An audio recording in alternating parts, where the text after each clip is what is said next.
There are those that just want to be left alone, and those that just won't leave them alone. Which one are you? The Ernest Hancock Show. Not this again. My favorite. Oh no, Thomas! Thomas gonna sing! No! In constant sorrow till his day. No, Thomas not allowed to sing. I am the man of constant sorrow. I see trouble all my days. Yeah, you know the thing. Good thing there's no shower in here. When I first we used to do this last segment. You know, we'd intro that song. And the first time we'd always sing and everything, especially Jet and I, we get into it. Jet sings pretty good. But, Thomas came in one time. We're like, oh, my God, don't ever let this guy karaoke, man. Yeah. So, the one thing I want to show the audience here, take a look at this. This is handwritten Arabic by Nick. It says, what does that say? Philosophy of liberty. You think? Yep. You hope. I looked it up on like 3 different places, and I got the same scribble design on all of them, so I'm pretty confident it's at least close. Now what this is we've been working. We got it up on the internet. We had the Philosophy of Liberty in Arabic. We've had the Freedom's Phoenix in Arabic translation. We're doing, man. We're penetrating already. We're getting stuff from people in Farsi translating. Hey, man, we need some help in Iran too. So I'm going, oh, this is working out good. Well, we're supposed to have Cato's stuff. I'm supposed to get it today. Sierra talked to him yesterday or the day before, and he said, yeah, we're shipping. I'm like, yeah, I ain't seen it yet. But what we're doing is we wanted to make a bunch of these. Now, this has to be done in what format so that they can play them in DVDs in Cairo? Well, it has to be in PAL as opposed to United States and NTSC. So it's a different resolution and different frames per second. Okay, so now this one would it play on mine? Probably not, huh? Well, some region-free players will play whatever, but PAL is like Europe and Africa and the Middle East, and NTSC is like Japan. I'm not sure what China is, but... Different. Yeah. Why?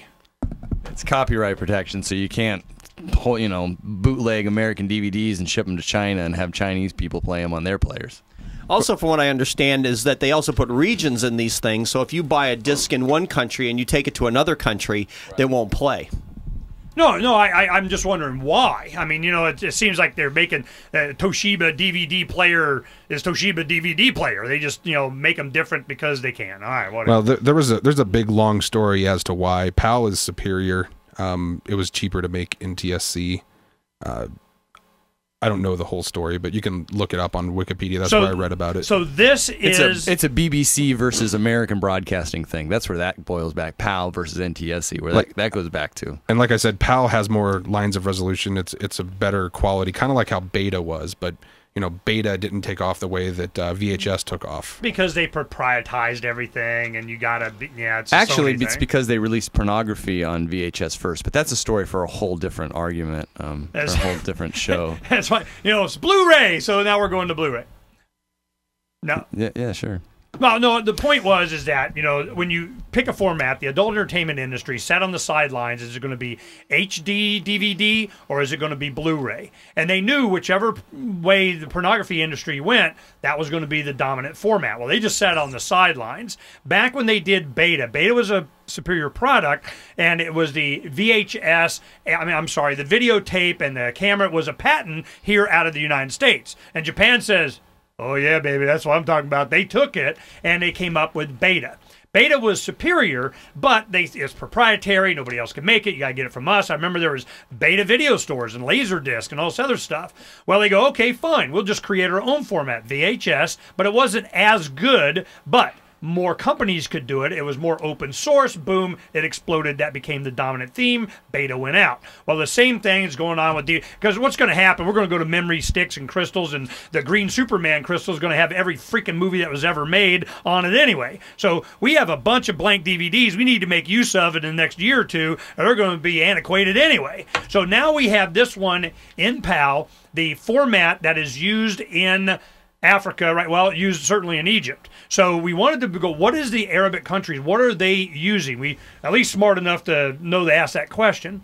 Well, we found out what it was. The guys that did the translation originally, that's on the internet now, did a video version on it, gave it to us as a file to access, to download, that we can get it. Nick took and downloaded that file, created the disc that we can now duplicate by the gazillions, send to the Arabic-speaking country, and it play in their DVD players. That's why we did this.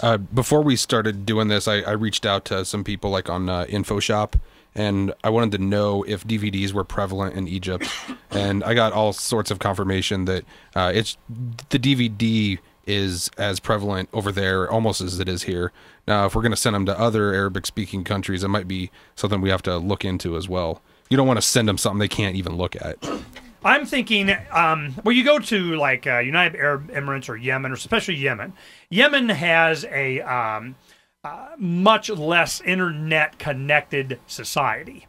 Now, of course, you have a lot of the students and young are, but in Cairo, the average age 24. 33% of the population's 14 years of age and younger. 65 and older only make up 4% of the population. So I'm going, these are internet guys. So we do this and send them by the gazillions. We're accumulating actual physical addresses that we get from our communication with bloggers and stuff over there. And the reason we want to go to Cairo is because it is the pop culture center of the entire Arabic-speaking world. It's already too late. We already did this. There's nothing to do to stop us now. We already put it out. The more they do, Hillary Clinton wants to come knocking on my door or whatever, that just amp it up even more. So we win. Now you might want to make an example, but, here we go. And are we even supposed to go check for some law we're breaking or something? No. Let's go ask permission. Can I send some information to these guys? Well, the Border Patrol, we can go back and ask them. And, but I tell you, that was one of the things when they had pretty good protection, PGP encryption. The fact that you would even send something overseas outside your border was a munition violation. They tried that before 15 years ago, too. So this kind of access to information, the genie's out, man. I don't know what the heck they're going to do. Well, the whole country, go ahead. The whole country's the whole planet is in revolution right now. Hopefully tyrants will fall. Well, the one thing, what about promoting silver? This concept, heck, they can use U.S. minted coins for all we care. But they probably are the ones who took them all. Foreigners. And I'm okay with that. You're just smarter than me to buy up, junk silver or coin silver. But yeah, I'd like to know how many pre-64 dimes are in circulation or at least being held onto, in other foreign countries. I'm sure there's quite a bit of investors who have bought that form of silver for their Somebody investment. has, yes. Jerry got them all day. They got them, right. So it'd be kind of neat. Can we send pre-64 dimes across, the lines? We can send Ernie's. We can send Ernest, yeah. The Bank of Ernie. Let's find out. Well, okay, but some Mexican coins have gold in them. They, there are other coins and other currencies around the world. And that'd be interesting to know is which coins around the world have some percentage of silver or even gold or even copper. If they're pure copper, they're worth something. So we could start changing out. Instead of putting pre-64 dimes, we could come up with something else. Maybe we could do a full, copper round that's maybe like the size of a quarter, and that would be back down to a few cents. But the idea here is you find out you start with something small, and by the time we get these things out, and within a year, they're going to be worth double that. Or like Jerry said, it's going to 40, and if it's going to 40, it's going to 50, and if it's going to 50. 500. It's going to 60. Yeah, no, my thing has always been, I remember when it used to be double digits. A friend. I used to say, I remember when it used to be single digits. We're going to pass that. A friend of mine just emailed me when it exploded on Monday or Tuesday. And when he emailed me, I had given him some silver as a wedding gift for him and his wife when they got married. I gave them some junk silver and some bullion as a gift. And I inspired him to go buy some, and because of that. And he emailed me and said, Drew, I bought at 17.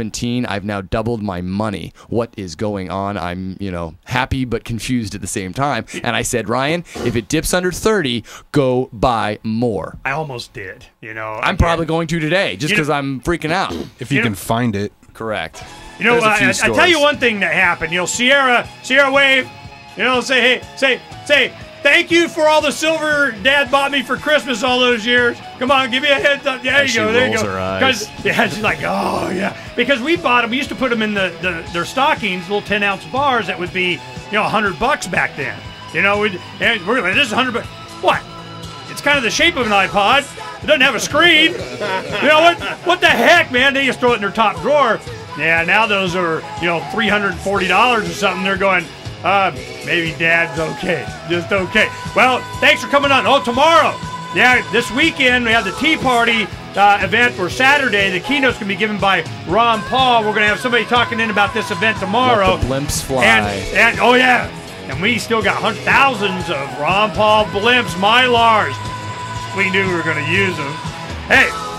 Rest of this week, more great shows. We'll see you tomorrow. Uncovering the secrets and exposing the lies. That's what readers of freedomsphoenix.com get every day. Readers of freedomsphoenix.com are constantly provided the information that detail the real news between the lines of propaganda about government policies and the true relationship we all have with coercive governments. Learn the true condition of our economy, innovations and technological breakthroughs in energy, health, computer science, and space travel. Learn the truth well before it's admitted to in the lamestream media, the media that is so last century. Corporate media has evolved into nothing more than distributors of government propaganda, but we now have a fantastic alternative. FreedomsPhoenix.com provides constant news updates on the issues that affect our lives in the most important ways. Our liberty and our property are under constant attack, and FreedomsPhoenix.com provides the understanding behind the propaganda while encouraging the participation of our readers. Join us at FreedomsPhoenix.com. That's freedoms with an S, Phoenix.com. FreedomsPhoenix.com, where the revolution between the ears has already matured.